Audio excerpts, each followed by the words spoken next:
We are live.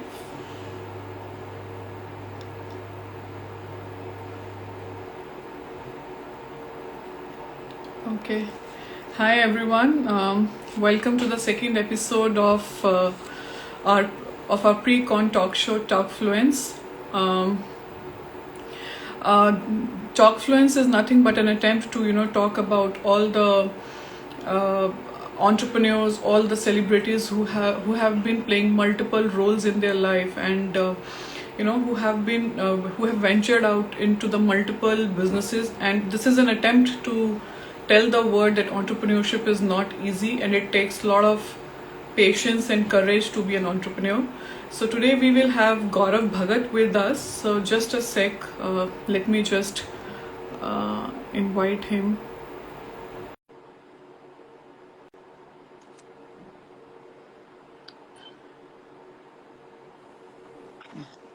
Hey Gaurav.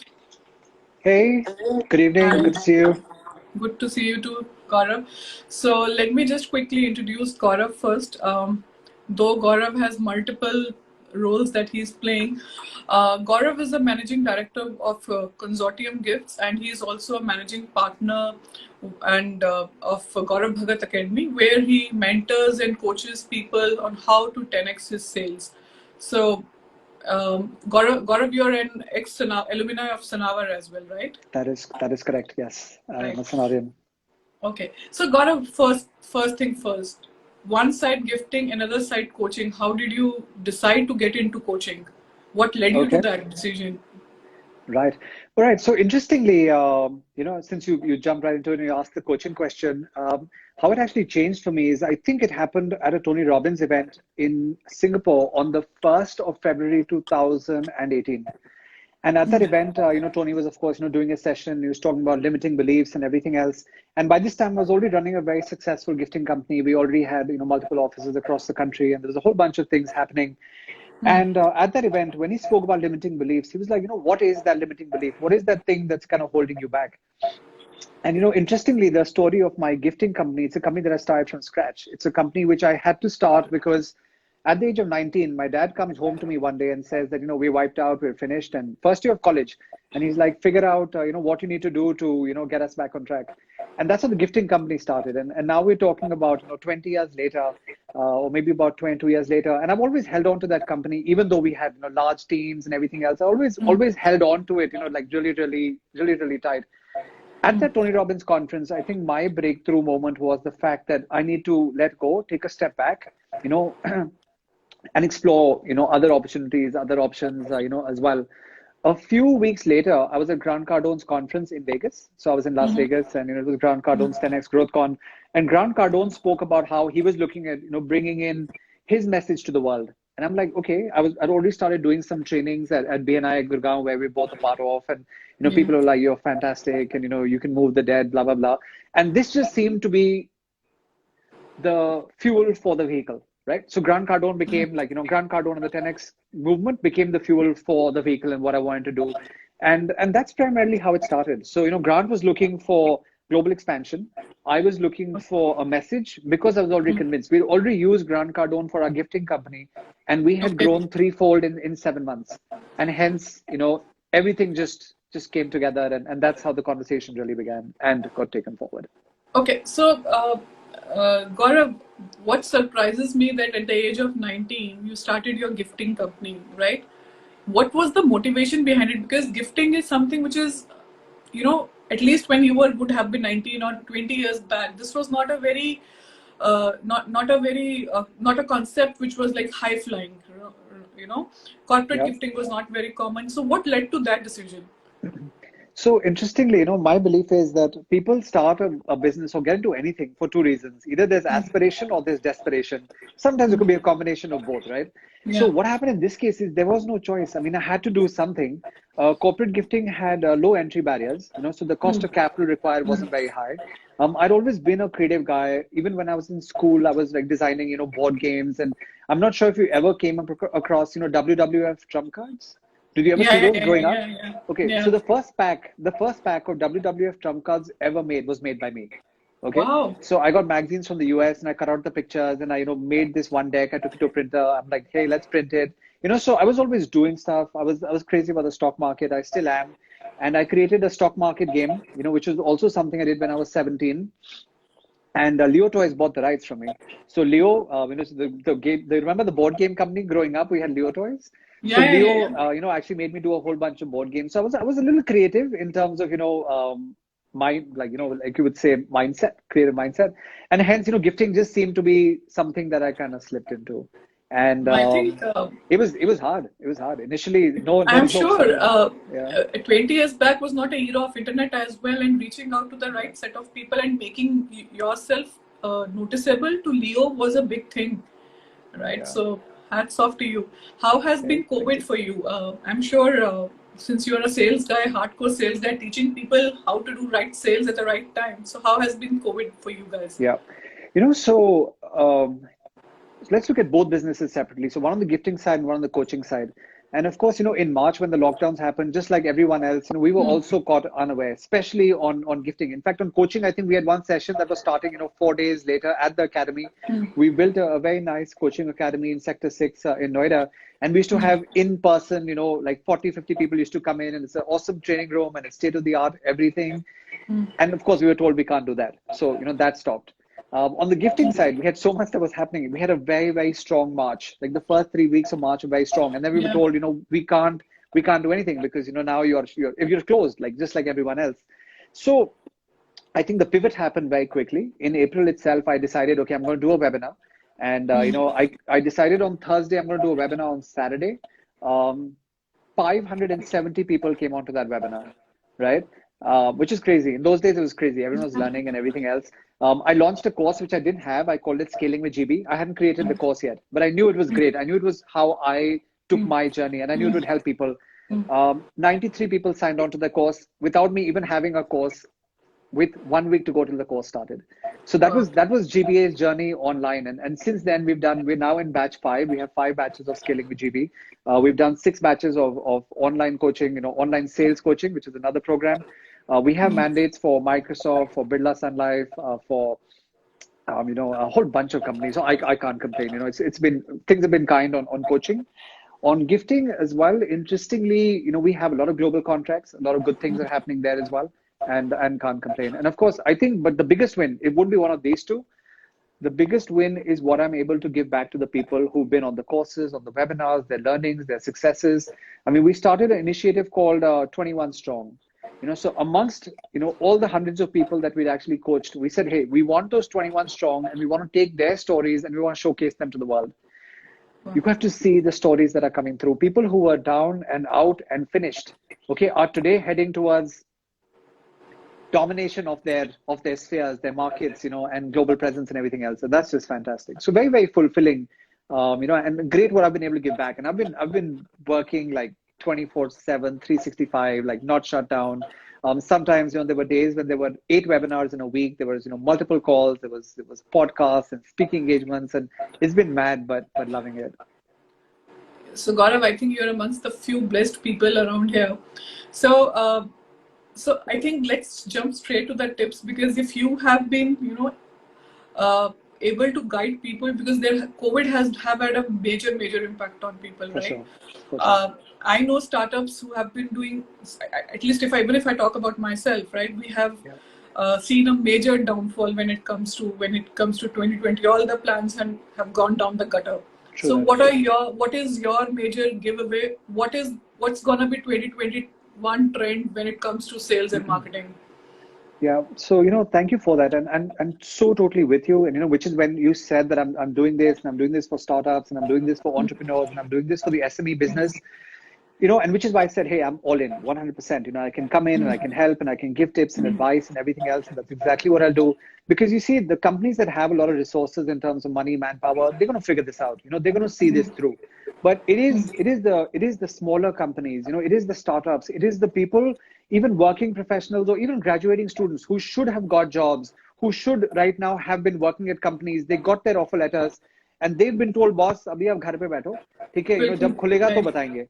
Yeah. So it's become it's such a difficult time, and which is why I would like throw in like scholarships and and free things, and someone reach out to me and say, hey, we like your material, we don't have money, we can't pay you.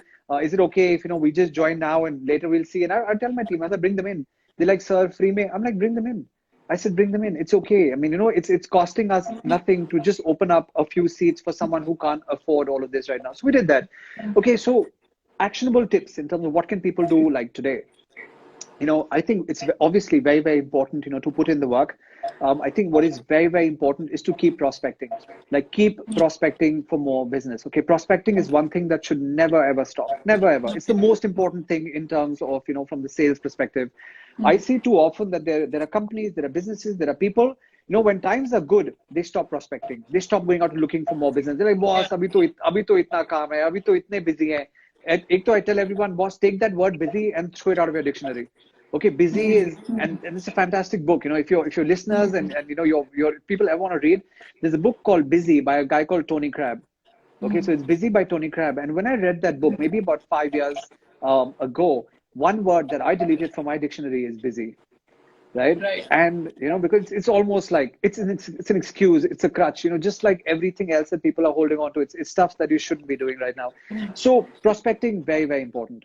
And what is happening is, if people aren't prospecting when times are good, then their journey is like a roller coaster. It's like feast to famine. So they're up, they're down, they're up, they're down, they're up, they're down. It's a freaking roller coaster. Okay, and I think that's just unfortunate. So people need to be prospecting. And then they say, acha, kisse prospecting kare, kya use kare, kiske paas jaye, use everything, right? I just did a webinar before this. There was 55 people on a webinar, and they're like, GB, you should do a webinar. There were 1,000 people. One of my webinars had 14,000 people. Today, a webinar had 50 people. And they said, why would you do a webinar for 50 people? Isn't it a waste of your time? I said, the webinar is my prospecting tool. Right? People get to know me because of my webinar. People get to know me because of social media. People get to know me because of the podcast. People get to know me because of YouTube. People get to know me because of what we're doing here right now. I'm sure all the people who are here and who are going to be listening in later, many of them wouldn't have known me. But each and every exercise that I do here is a prospecting exercise. So be omnipresent. Okay, use everything. Use phone, email, WhatsApp, webinars, networking groups, VNI. Use everything. Right? You really, truly need to be omnipresent. That's on the prospecting piece. The other question that people ask me a lot is, acha boss, prospects milenge kahan se? One of the most powerful tools on prospecting is your phone and your client list. I asked businesses, I said, have you gone back and have you reached out to each and every person in your client list? Companies that you worked with 3 months, 6 months, a year back, 2 years back, 4 years back, 5 years back. Have you reached out to your past clients? Have you reached out to your unsold clients? Okay, clients who didn't buy from you for whatever reason, perhaps the person they were buying from is now not in business anymore. Maybe it's an opportunity. Have you reached out to them? Right? Are you even getting prospects from industry databases? Are you getting prospects from people that you give money to? Right? We have suppliers, we have vendors, we have channel partners who we pay money to. Are you asking them for prospects? Are you asking them for leads? Are you asking them who's doing good? Give me an opportunity to get my foot in the door. There is a concept that we have in sales, which is called orphan clients, right? And orphan clients are clients who are being serviced by someone else within the organization. It could have been a partner, could have been a manager, could have been an employee, but that person left. And when that person left, there was no one who was there servicing that account. So hence, if you just make a list of orphan customers, and I was working with someone, we list of orphan customers, we found as many as 137 orphan customers that this guy could have reached out to. So that is a lot of stuff that you can do on the prospecting side as well. Gaurav, a question. You just talked about prospecting. Now, let's take an example. I have my hands full with all the work, right? This is the mistake I have done, and that's why I could relate to it. And probably because I just don't want to bite if I can't chew, right? So with that intent in my head, I might stop prospecting. So how should you balance that? And how do you know that, how do you take that? Right. When I met Grant Cardone 2.5, almost 3 years ago now, I asked him, Grant, tell me, what is the biggest mistake that you ever made? Right? And he said the biggest mistake I ever made was the fact that for 16 years, I stayed a solopreneur. He says, I created the content, I delivered the content, I created the quotations, I followed up on the payments, I did everything. I went door to door knocking myself, I did everything myself. Before I even left the States, okay, before I even had started the company, I called up my EA. I was like, hire people. We can't be doing this alone, right? And I know right now it's also very difficult for sometimes for people to say, hey, money is anyway tight. हमारे खुद के खर्चे नहीं निकल रहे. आप बोल रहे हो मतलब go out and hire people. This is a great time to even go out and just put out the word over there. Say, hey, there are internships. Some of these are paid, some of these are unpaid. The same kids, who are not being able to, get jobs or have been out of work. Those people are more than happy to jump on and say, okay, I believe in who you are. I believe in what you're creating. I believe on where we can go. So let's have this conversation. Let's okay, don't pay me too much or pay me a little bit, pay me a stipend. So these are ways that it can actually happen. So if you want to scale, okay, and I've gone from one person running and meeting my suppliers, delivering my customers, picking up those cartons, carrying them. At one point, I remember Maruti's building, 11th floor, Jeevan Bharti. Okay, the lift wasn't working.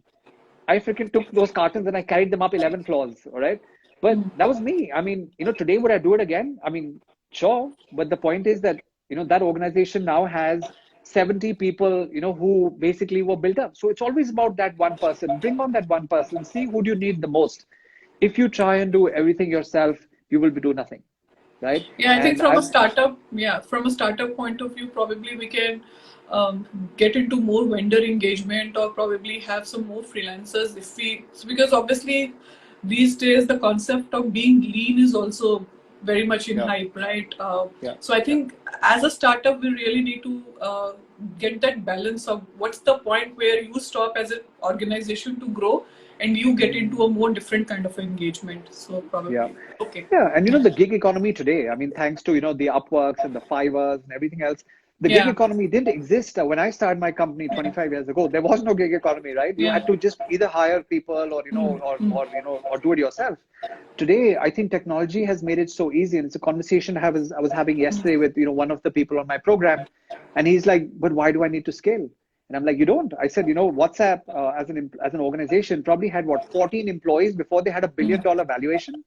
But know this, that not everyone can be WhatsApp, right? And everyone says, "Arey yaar, WhatsApp ne to kar diya." Boss, for every WhatsApp, there have been 99.99% of companies who have failed trying to do, just that with nothing. Just, yes, So yes. find your balance. I think find your balance. And that's something that's very important. But totally with what you mentioned, you don't need to be a large organization, but just bring on that one person, okay, that one resource, and Right. just build on it from there. Okay. One more question, Gaurav, on the same lines. See, most of the people who start startup, they come from some kind of a background. Not of all of them are salespeople, or not all of them have the skill to, touch the touch the nerve which will really get your sales going. So as a technical person, a lot of times I would know that this is one thing that is needed by my customer, but I am not able to echo the sentiments of the customer, right? I am Mm-hmm. not able to Mm-hmm. probably speak the same language that my customer should be talking, right? How do you understand that मेरे customer को इस time पे क्या चाहिए और मैं क्या बोलूं कि ये अभी खरीद लेगा, you know? Yeah, how yeah. do I how do I get that? Because I can talk all technical, but it's very difficult to understand कि मुझे कस्टमर को इस टाइम पे क्या चाहिए, you know? 100% and a great question. And often when I've gone into organizations and I've asked them, for their sales process, either there is none, right? Either there is none, or there is something which is so cumbersome that it's almost intimidating, for most. And they think, boss, matlab, is this what sales is? Now, sales is hard work. Okay, sales is rejection. Sales is listening to a lot of no's. Now, on top of that, if you also have, a lot of, like, let's say, a lot of paperwork, a lot of manuals, a lot of things that make it complicated to learn, it becomes intimidating. And people say, "Boss, kuch bhi kara do, sales ki naukri maan do." Right? So it's almost like people are averse in a job perspective. As entrepreneurs, sometimes we have no choice. We have to go out there and sell, right? Yeah. It's our survival. Because what did Grant's first book was Sell to Survive, right? If you're not going to sell, how the hell are you going to survive, right? Which eventually became, sell or be sold.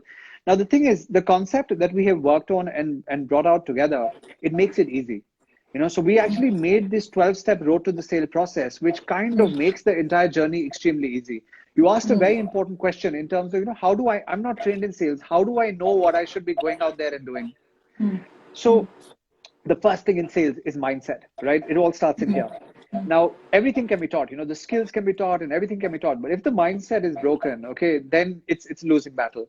So the Okay. first thing is always the attitude. So in our first of the 12 steps, it's always attitude, right? The next step in sales is the greeting. How are you going out there? How are you presenting yourself? What are you looking like? What are you looking like, on camera? What are you looking like in person? So all of these things. So the greeting aspect is very, very important.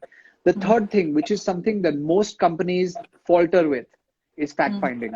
You need to go out there and you need to ask the right questions.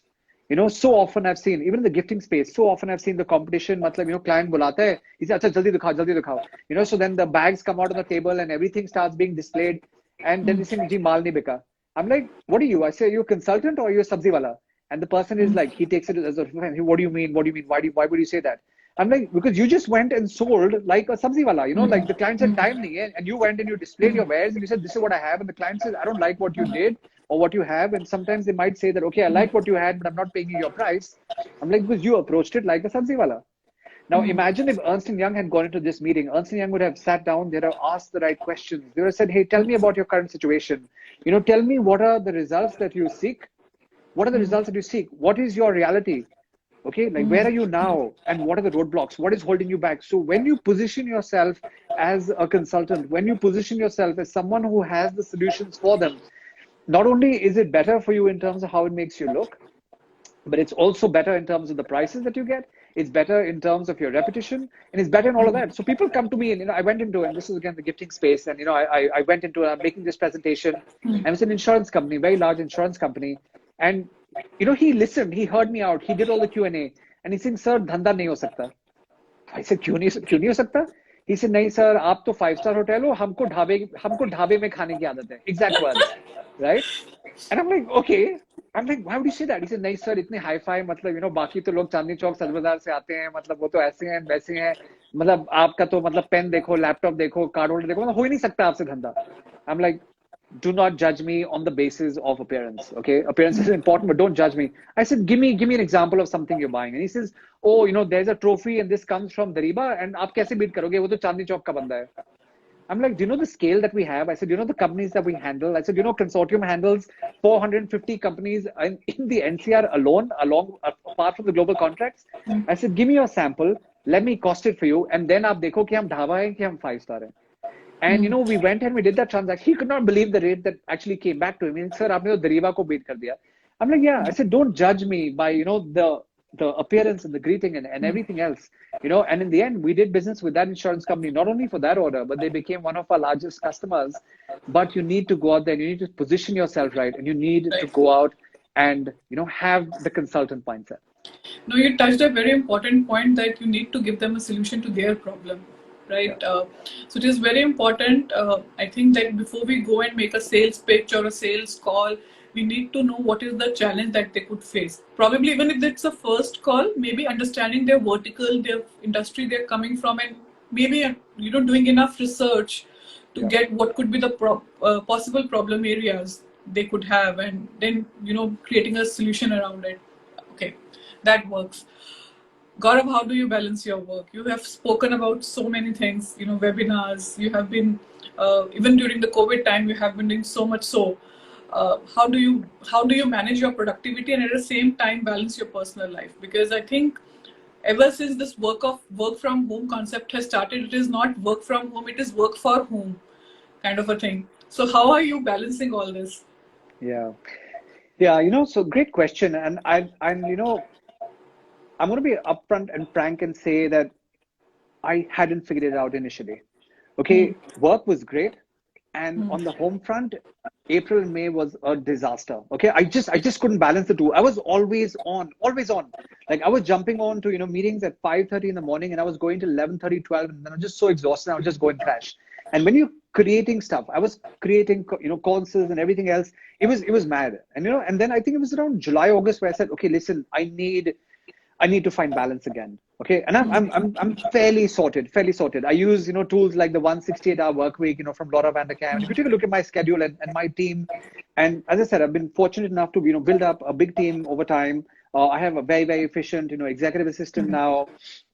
I have great managers and and great people, but still I was really struggling. And I think it's also a conscious decision that I had to take and say, okay, whoa, stop, right? Okay, you'll do miracles for your clients, but you'll die on the home front, right? And that's not what it's all about. It has to be the wheel of life, right? Yeah. Is a well-rounded approach. It has to be work, it has to be finance, it has to be lifestyle, it has to be health.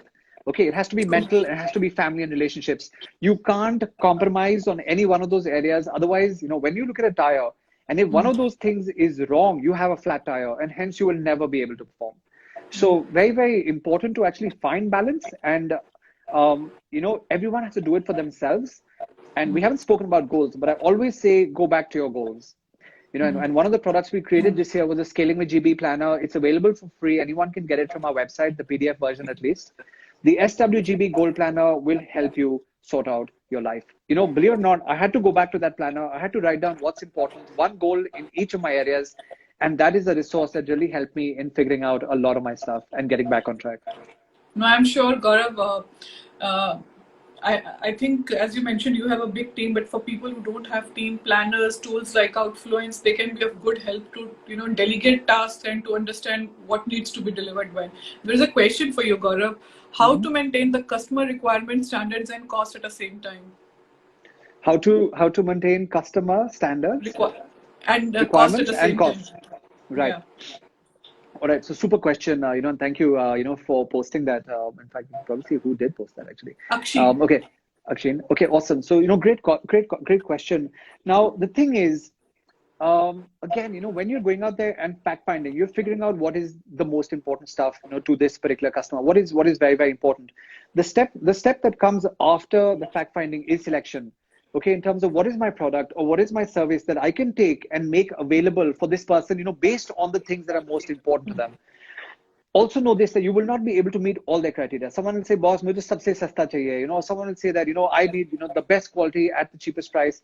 You may not, and rarely have I seen a product, which is the best in its industry and it's at the cheapest price. Normally it doesn't happen.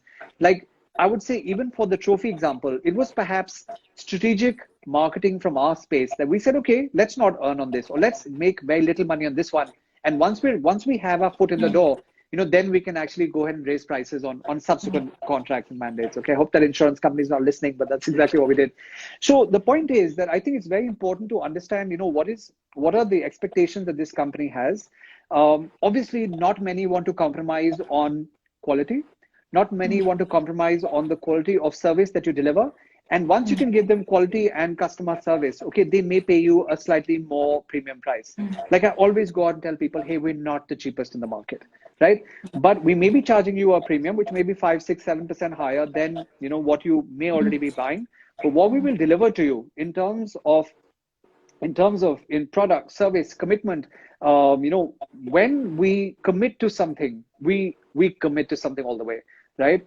And we're not backing down from that. So I think it's about also finding a balance in terms of, once you learn to know your customer, gauge the customer, they get to know you. I think that plays a very important role, here in terms of finding balance. I have a question for you on this, but there is another question from you from the audience. Anish asked, Gaurav, what do you think teaching sales is a tough job? Not at all. Not at all.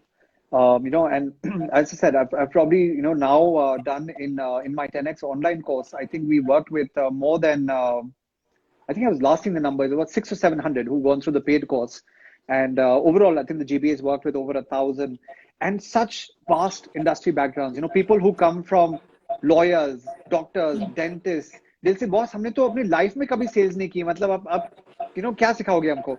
And when they walk out, be it 2 days online, 2 days on site when we should do the live course, and 5 weeks, online, which is what we do now, people came back and said, "Oh my God, sales is easy, but you need to have structure, you need to have systems, and you need to have intent." Too often, I've seen trainers they खींचो their audience and they're like, "अच्छा अभी इतना बताएंगे, उसके बाद ये upsell मारेंगे, फिर वो करेंगे." I'm like, dude, why can't you just give them what they need to know without upselling them? And just it's not our way. It's not ethical, to my mind. Sales is easy, right? And if anyone ever wants to have a conversation around that, hey, reach out. Happy to teach you. We've had companies who have come to us where we've had people at companies like Bharti Cutler Hammer, where Kapil joined 29 years of experience, more sales experience than I even had business. And he's sitting in the front of my room. And I was almost like intimidated, saying, Pata nahi yaar, matlab, will I be able to teach Kapil or not? When the course finished, he came back and he said, I have received an education. Okay. And a lot of this content, I mean, of course, is licensed Grant Cardone content. I'm happy that I've had the best coach in the world. What I tell everyone is always go and reach out to and learn from the best that you possibly can find. Right. Yeah. And I think that's what's happened to me with Tony, with Taki Moore, with Richie Dolan, with Grant Cardone. I just realized that there was no one in India who was good enough. There was no one in India who was inspiring enough. So I said, I need to go to the best in the world. And even if that meant paying 20,000, 30,000, 50,000 US, I'm like, hey, you know what? You got to make it happen. Let's just do So it. Yeah. I think that is one thing that definitely happens. There is another question. I think I'm not going to get the chance to ask my question. So Amit is asking, people talk about conscious listening in conversations, but a lot of us bring their lives, work, pressure, and all kind of baggage. How someone can manage this? All right, go again. I think I just lost you for a second there. A lot of people talk about conscious listening in the conversations, but a lot of us bring their lives, work, pressure, and all kind of baggage. How someone can manage this? Awesome. Again, great question. Thank you so much for that. And what I always say, there's a reason that we have two of these and one of this. Okay, you need to listen more and speak less, right? Unless you're a trainer, even as a trainer and a coach. As a coach, especially trainers can speak more, no worries. But as a coach, also always listen.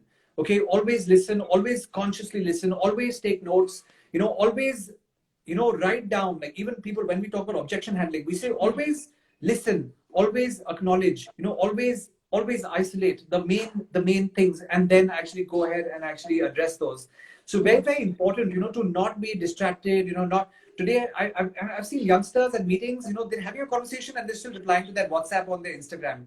You can't do that. You have to be 100% all in. You have to give of yourself in every respect. Okay. So give attention, give time, give resources, give energy. So very, very important to be a very, very conscious, listener and also a giver. So I think these two things are very, very important. Okay, so coming back to the previous question, which Akshi had asked Gaurav, when we are talking about a balance between the cost and the value delivery, right? How does art of bargain fit in? What do you recommend that? What should be the ethos, or what should be the strategies around bargaining? Because obviously, when you have to maintain that balance, you would end up doing some kind of bargaining. So how do you maintain that balance? For sure. So see, negotiation is also an art. It's something that we teach extensively, in our courses and everywhere else. There's of course, a whole bunch of stuff there. So, often, and a mistake that I've seen a lot of people make is that they go into a meeting, they go into a situation, and they act, like they know it all, and they act, extremely arrogant. One of my top tips for negotiation is use weakness as a strength, right? So don't be someone who is like overbearing and and act as someone who knows it all and has every global contract and everything else. At that meeting, you want to act as someone who is kind of I would not say submissive, but just hey, help me help you, right? Jerry Maguire, like help me help you, like this is the best I can do. You have my best offer. What's the best that you can do for me? So this, I already have my offer on the table. So stuff like that. Also interesting things that have happened. I mean, last year I was in New York for a global contract. And when we were getting ready to sit, our team was going to sit on this side and their team was going to sit on that side. And then we decided, hey, rather than sitting across, let's sit alongside. So I sat here, Jim sat here, Matty sat here, right? Chris sat there. And when this client walked in, they came in and they were almost expecting like confrontation, like purchase, like them versus us. Like they're the procurement guys, we're the sellers, and it was almost supposed to be them versus us. And they walked in and they saw us and they had no choice but to sit amongst us. Right? So just something as small as that, just a tweak as small as that, it helped us win the contract. It's one of our largest global contracts now. And it happened with one small tweak over there. Another very interesting thing I would give advice to your listeners is there's something that, we call the difference between blue chips and bargaining chips. So let's look at the stock market. Today, the stock market is trending. Everyone loves the stock market. So in the stock market, you have blue chip shares, right? And blue chip shares are like the Reliance and the ITCs and the Teslas. These are the blue chips, right? And then you have the bargaining chips, and these are guys like Suzlon, HCC, which you want to get rid of. You don't want to hold on to these. But what you want to go ahead and do is you want to ask for everything, even a negotiation situation, right? When you go in, you want to ask for everything. And then what you want to do is when the negotiation starts, okay, let those bargaining chips go, let the Suzlons and the HCCs go, but hold on to what is most dear to you. Hold on to payment terms, hold on to price, hold on to the things that you can hold on to. So negotiations are art, and we spend a lot of time on negotiation in our sales courses as well. And people come back, and I think we have about 13 or 14 things that we say, boss, itna karo, yahi kafi hai, and that really helps. So that really helps. Okay, there is another question. Young folks today think that they should get everything on a platter. What do you think about that? And possibly a couple of tips to keep one humble. Yeah, awesome. And that's a great question, by the way. Who asked that? Amit Mishra. Amit, well done. So, I so completely agree. The two things that the youngsters want today. One, they want everything on a platter, and B, they want everything fast. Okay, they like that. Like, okay, with the Instagram generation, right? Like, or swipe left, swipe right. So they want everything quick. The attention span today of an average person is less than that of a goldfish. Now, that said, my advice to everyone is that there is no substitute for putting in the work, right? You still need to go out there and grind. I have a very, very young team. Many of the people that I hired in my team in sales, in design, in content creation, in digital, very, very young people. I mean, these are people who've just come out of college, maybe 1-2 years experience. And a lot of times I have to tell them and set their expectations saying that, hey, this is what we need to do. Everyone says, attrition rates are crazy. Aaj to koi tikta nahi hai, 3 mahine, 6 mahine, and they're all gone. And some of these youngsters have held on, and stayed with us now for 3 years, 5 years, 6 years, 8 years. And so you can't get everything on a platter, correct? So one, you need to put in the work. B, the thing is that, okay, you might get it on a platter in due course, but only after you have proved yourself. Okay, when you prove yourself that yes, I can, deliver what you want, I am above and beyond, I will go above and beyond, right? And I tell this to people. I said, when someone comes into your home, okay, and they ask you for a drink, what do you give them? And they say, oh, I give them water, I give them tea, I give them coffee. Okay, and I'm like, that's what the normal people do. What you want to do is you want to give them champagne. Okay, not only you want to give them champagne, you want to give them champagne in, really nice crystal flutes. And you want to take those 2 crystal flutes and you want to serve it on a silver platter.